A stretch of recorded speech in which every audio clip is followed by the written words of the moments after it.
Hello Summoners, this is Dan, and welcome to another episode of Pro Counters, where we go over picks to help you counter the meta, as well as other popular picks. With some moderate changes this patch, we've got a new list of excellent picks you need to consider adding to your roster. We're going to go over counter picks for every role, so stay tuned. As always, feel free to leave comments or suggestions down below, because we're always reading them. But before we get started, make sure you go to ProGuides.com if you want to see huge improvements in your rank. We upload video guides similar to this one on our website every single day.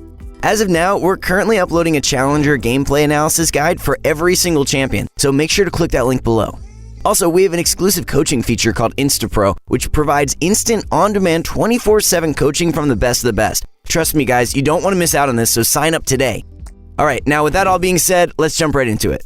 Beginning with the top lane, our first pick is Fiora. She's received a small buff this patch to her E. It's not huge, but it's definitely a nice win more buff for matchups that are already good, and also gives her a little bit of extra power in skill matchups. We had to include her in the conversation eventually, and this small buff is a perfect opportunity for us to talk about her. While she might not be a strong blind pick, she's definitely a hard counter to popular picks such as Aatrox and Aurelia.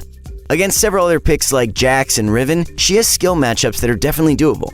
Players who are comfortable with her will be happy to pick her up in this patch, while others can pick her up exclusively to counter easier matchups. What makes Fiora strong is her ability to dominate her opponents and transition into a monster split pusher. When ahead, it becomes difficult for opponents to stop her, as she's equipped with many tools to assist her in diving her opponents or escaping if the enemy team collapses on her. Her mobility is also non-targeted and on a lower cooldown than most champions. When playing against immobile champions like Mordekaiser, there's just no way they can escape from her. Fiora can chase with several Qs, her ultimate, and slows from W and E. Whenever she finds leads, there's almost nothing a top laner can do to stop her by themselves. They'll need assistance from their team to get back into the game. Assistance that they often might not receive. Another champion receiving a small buff this patch is Singed. It's rather minor, and even without it, Singed would have made our list this patch.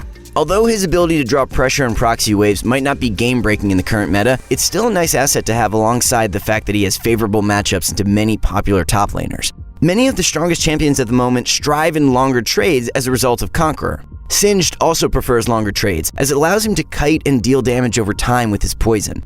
If he can pull ahead in lane, he can start proxy farming waves and create roam timers for himself where he can roam mid, look for the enemy jungler, or teleport bottom. In the later stages of the game, he's just a huge nuisance to the enemy team since he can make picks with Righteous Glory and soak a ton of damage in teamfights. Okay, let's talk about jungle picks next.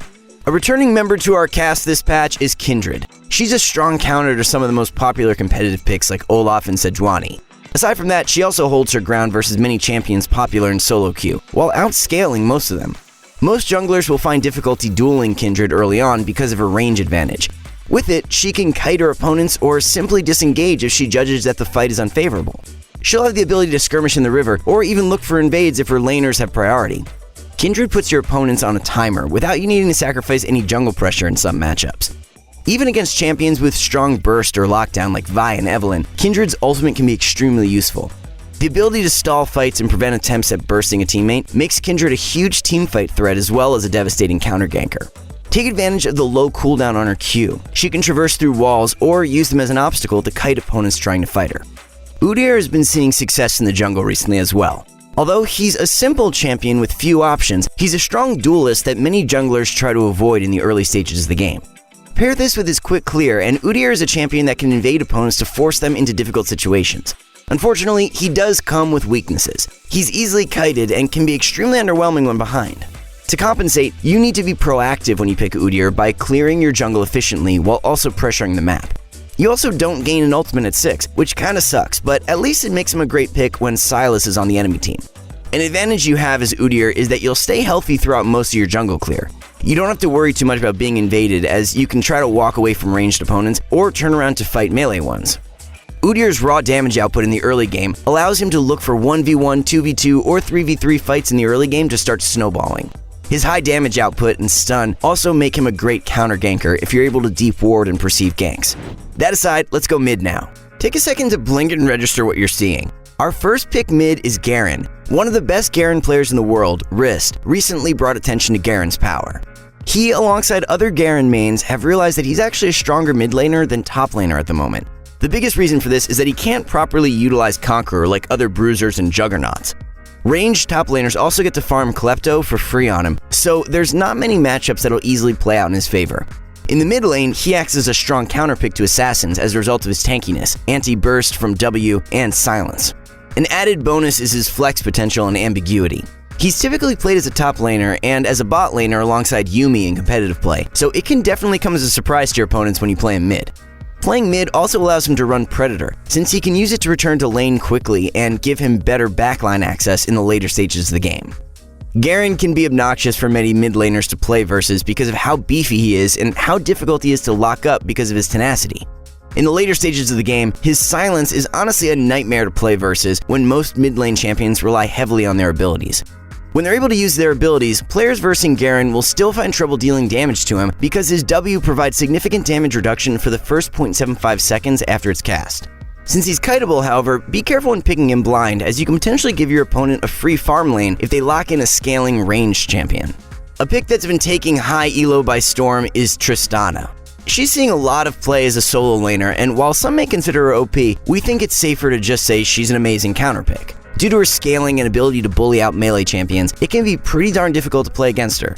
She's able to take lane priority, poke opponents with her range, has strong all-in, and can escape from sticky situations with her W. Kassadin is definitely seeing more play this patch, and Tristana is easily one of his hardest counters. She also scales hard, but can crush him in the laning phase. Against many melee champions, you can poke them out constantly until they're in range to die to an all-in. Since your jump resets if you can manually detonate your explosive charge, you can chase down your opponents for kills. At 6, you can also knock away any champions trying to reach you, or use it for some extra burst damage. We can't emphasize enough how strong her ability to take lane priority is. If you're ever in a winning matchup and your opponent wants to roam, you can hard punish them by pushing for their turret. As an AD champion, you already hold an innate advantage at taking turrets. Add your explosive charge to the mix and it's even more devastating. In spite of being a scaling hyper carry, many of your opponents are going to be caught by surprise because of how much damage you can deal even in the early game. Alright, let's move into the bot lane now. First up for the bot lane is Heimerdinger. Most of us already know he's really annoying. He has insane wave clear, and trying to chase him during fights usually doesn't pan out well. Especially against low range or immobile marksmen, Heimerdinger can absolutely dominate the lane phase and also scale decently into the late game. Similar to Caitlyn, he can pressure lane and towers hard because of his ability to constantly shove waves into turret. If he's able to land some poke on his opponents, he's able to play aggressively without really heating enemy jungle pressure. With a solid turret setup, he's definitely able to 2v3 ganks well as long as he chunks his lane opponents first. This is one of the biggest reasons why he can be so annoying to play versus. Champions who can't clear waves and attempt to stop Heimer's endless pushing are not going to have a fun time versus him. The disadvantages of picking Heimerdinger are that his damage output can be situational later on into the game. He's also AP, which might or might not be a disadvantage depending on your team comp. Although he's a situational pick, he has numerous strengths that outweigh his weaknesses as long as you understand them. He's great at sieging because he can set up turrets nearby that his teammates can retreat to, and he's also excellent at taking Baron or Dragon because of his ultimate. He's able to set up an upgraded turret that can shred through these neutral objectives, tank some damage, and ultimately net his team huge leads as a result. Alternatively, his ultimate is also great for making picks in narrow corridors. He can use his grenade to stun multiple enemies in the tight spaces of the jungle, or use his missiles to nuke an enemy that gets caught out by CC. Our second pick is a more traditional marksman, Ashe. Sporting long range and a ton of utility, Ashe is able to play a more supportive role for her team without sacrificing much damage at all. What makes Ashe great is she punishes mistakes extremely hard. With her ultimate, she can pretty much sentence any enemy to death with the stun and whatever her teammates follow up with. Without it, she's still able to punish bad spacing because of the slows on her auto attacks. Anytime they miss position, it'll be hard for her opponents to disengage or escape from her flurry of arrows. Against champions with short range, her sizable range advantage will allow her to poke them and control the flow of the wave. Against Caitlyn, she can instead farm the wave at a safer distance than most other marksmen and poke with her volley. At 6, Ashe's all-in potential increases significantly, so she can easily look for fights versus champions who are squishy or struggle in longer skirmishes. As an added bonus, her E allows her to continuously scout the enemy jungle. This will provide some extra information for the rest of her team, while also allowing her to play aggressively when the enemy jungler isn't on her side of the map. In tougher matchups, she can instead set up ganks for her jungler. Anytime her jungler is nearby, she can use her ultimate to initiate fights and force her opponents to blow flash or accept death. Finally, let's move on to supports. Janna is a pick that's apparently strong versus almost every meta support champion. While she's fragile, she's quick and agile, so many champions have difficulty landing their skill shots on her. When her opponents can't punish her properly, she can continuously poke the enemy bot laner with her W anytime they walk up for farm. Eventually, she'll get them low enough that she and her lane partner can move forward aggressively to zone or look for kills. Her ability to disengage in lane and also in teamfights is invaluable, as it'll allow her teammates to maximize their damage or just stay alive. Many meta champions try to make their own plays in impact games. Janna is an anti-playmaker. She makes it incredibly difficult for her opponents to successfully make plays, and also resets fights well enough that the plays her opponents do make are often for nothing.